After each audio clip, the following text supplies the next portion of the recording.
Ghislaine Maxwell just did the one thing Donald Trump was worried about most. That is, implicate him in her crimes. It is the reason that she is in a low-security, five-star hotel-type prison right now, why she gets DoorDash, a puppy, and yoga classes. It's because Donald Trump wanted her quiet. But Ghislaine Maxwell can't help the fact that Epstein documents continue to reveal Donald Trump's crimes and incriminate him. And that is exactly what was exposed over a secret meeting between Ghislaine Maxwell and Donald Trump that we are going to get into. But before we do, if I could quickly ask you to leave a like on this video, and if you haven't already and you enjoy our channel, to hit that subscribe button because it goes a long way in supporting our work. Now, before we get into this secret meeting and how Maxwell from prison is implicating Donald Trump, I want to start with a breakdown of the latest reporting that you need to know, context for this most recent development that comes from Lawrence O'Donnell right here. The Times reports Mr. Epstein was a frequent guest at Mar-a-Lago parties. A woman who said Mr. Epstein trafficked her in the late 1990s and early 2000s recalled attending at least a half a dozen of the parties, beginning when she was 17. She told the New York Times that the invitations she received when she was 17 were, quote, to be Donald Trump's guest at Mar-a-Lago. According to one invitation she shared with the Times, the parties were open bar and no one checked IDs. She said Mr. Trump was always all over them, she recalled.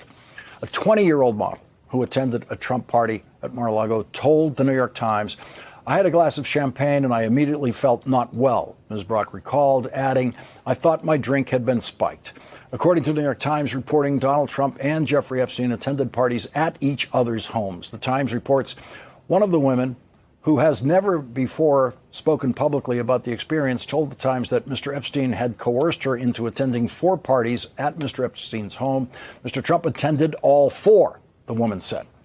At 2 of them, she said, Mr. Epstein directed her to have sex with other male guests. In an email among those released by Congress in November, Mr. Epstein boasted that he gave Mr. Trump a 20-year-old woman whom Mr. Epstein dated in the 1990s. In a 2010 deposition, Mr. Epstein was asked if he had ever socialized with Mr. Trump with girls under 18, and he did more than 3 dozen times during the deposition. Mr. Epstein invoked his constitutional right not to answer. At one of those parties, here's how Jeffrey Epstein introduced himself. Quote, I'm Jeffrey. I'm Don's best friend. That's how Jeffrey Epstein introduced himself to a beauty pageant contestant at one of Donald Trump's hotels.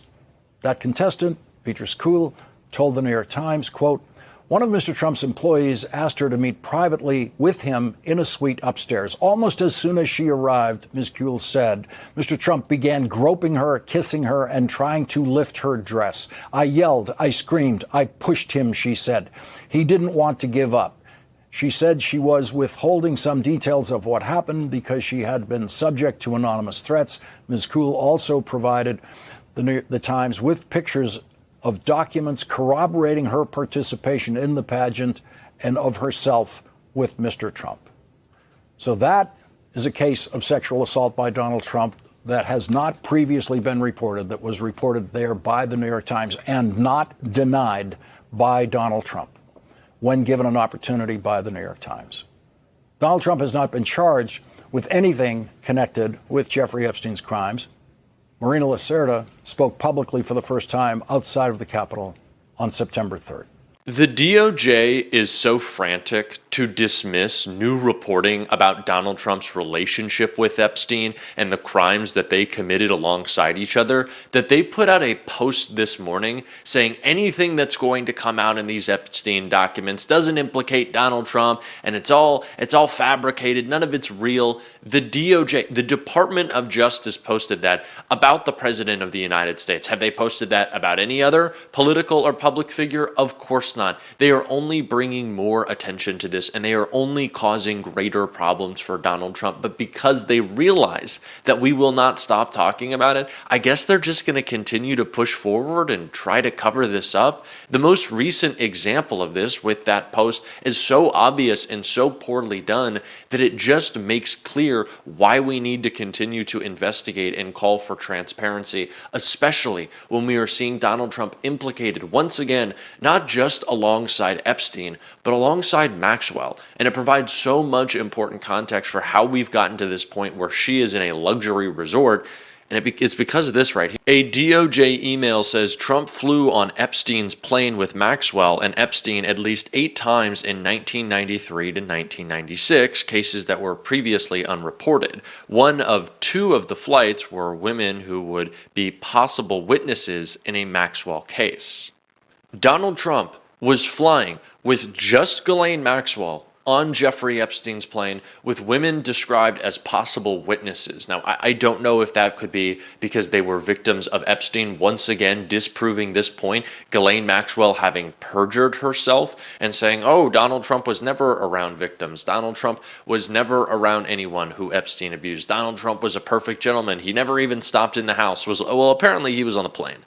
So that's indisputable. But what's also important and interesting to me here is that I think a lot of the conversation around Epstein and the connection to Ghislaine Maxwell has been, oh, okay, well, obviously Donald Trump is just trying to shut up Ghislaine Maxwell as it relates to the crimes that he committed alongside Epstein.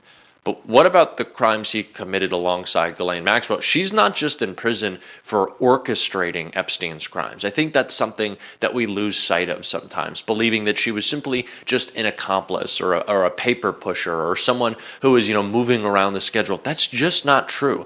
Ghislaine Maxwell herself is a sex criminal. It is why it is even more insane that she was moved to a low-security prison, something that is not allowed of sex criminals like herself. So Ghislaine Maxwell, a witness with Donald Trump on the plane in which they were traveling with, might have been one of the victims of the abuse that we saw from Ghislaine Maxwell. And so Donald Trump was involved with that? Was he possibly involved in the abuse? Was he then going on to try to silence this person? Was Donald Trump and his public standing used as a threat to keep this person quiet and not speaking out against Ghislaine Maxwell, not testifying potentially in court? Was Donald Trump involved in any witness tampering? These are all questions we continue to not have answers to. But every time we ask a question like that, no matter how dark it is, it seems like the answer is yes, Donald Trump was involved in all of these things. Even from prison, Ghislaine Maxwell is still incriminating Donald Trump and showing how close their ties are. And I think that is the important takeaway here, that Trump was not just involved with Jeffrey Epstein, but he was involved in this entire network of abuse. When we talk about the powerful men who ran alongside Epstein, we have to keep in mind that what Kash Patel said about there being no other young girls trafficked, that it was just a one-man operation, is a claim that he is using to obfuscate and to cover up the rest of the cabal of criminals. Because when we start to unlock these other accomplices, when we start to see who the other associates are, these are individuals who could give us more insight into Donald Trump's crimes and into his relationship with Jeffrey Epstein. That is the transparency that we're looking for. It's not just about Donald Trump. It certainly is to an extent, given that he's the most powerful man in the world and he's using that power to cover up. But it's also about finding the other associates. And every time you see another financial record that is uncovered, another financial institution that covered for Epstein, it gives us more information, more connections, and more people who can go on the record and share what they saw. And that is what Donald Trump is most afraid of, that snowballing effect that we are starting to see. Might I also add how fucking crazy it is that Ghislaine Maxwell gets to eat, food like she's got DoorDash. She's got like the Uber Eats premium subscription right now. And she's playing with her puppy and doing yoga and probably like building Legos. I wouldn't be surprised if there's a fucking tree in her room right now and she's got presents considering how they treat her. Like that's the standard that Ghislaine Maxwell gets as a sex criminal. That is what she is. Who Donald Trump was best buds with. Again, we have to eradicate this idea, this narrative, this picture that's been painted that Ghislaine Maxwell was kind of just moving the schedule around. She herself is a violent criminal. And Donald Trump was on a plane, potentially with women that she abused, and maybe Donald Trump as well. And that letter that we reported on this morning that came out at midnight last night, Jeffrey Epstein said that Donald Trump was grabbing young women. He was grabbing girls, teenagers, children. We don't think that the same little girls that Ghislaine Maxwell was abusing, Trump could have as well? That's what this circle was. And the cover-up is just so clear at this point. Ari Melber broke down the criminality of it right here. Tonight, the week begins with a cover-up, specifically an illegal cover-up. We are discussing and reporting, of course, the Trump DOJ's minimal and often redacted release of the Epstein files. They have violated the law. And this is a time where it is important to speak clearly with one voice about what we know. That doesn't mean screaming opinions from the rafters about every politician. It does mean telling you what's actually happening. Your government is hiding this sex trafficker's files after both claiming to release them, claiming that was the plan, then signing a law with a deadline to release them, and now, as of Friday, breaking that law. This is bringing on major heat, warnings from lawmakers, including some Republicans, threats about what they will do with their lawful power to make the government of Donald Trump follow the law. That's been an issue in more than one category this year, more than one department, but this is a big one.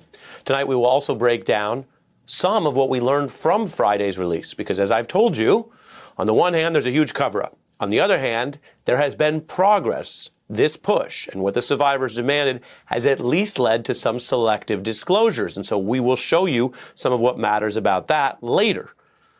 While the top story, the most substantive, important thing going on here is your government's cover-up. Today, top Senate Democrat Schumer says they are looking to take legal action immediately to address what the DOJ is doing. Two House lawmakers who wrote this legislation say the DOJ must release all the files or they will hold the Attorney General in contempt. There are several ways to get at this. Some take longer, some are shorter.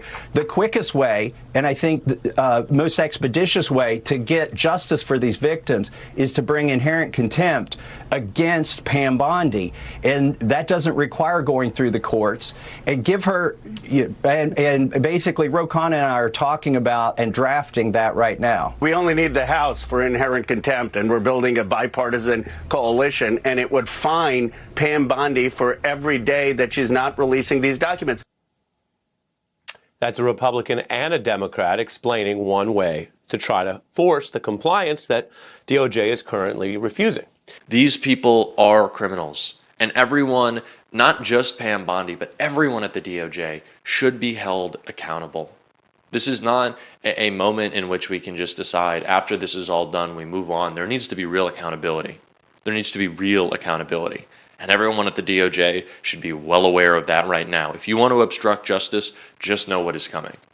We are going to continue to call these people out. And if you want to support that, as always, you can hit that subscribe button, leave a like on this video. If you stuck around to the end, drop a blue heart in the comments. Keep on fighting, y'all. Happy holidays. And until next time, I'll see you soon.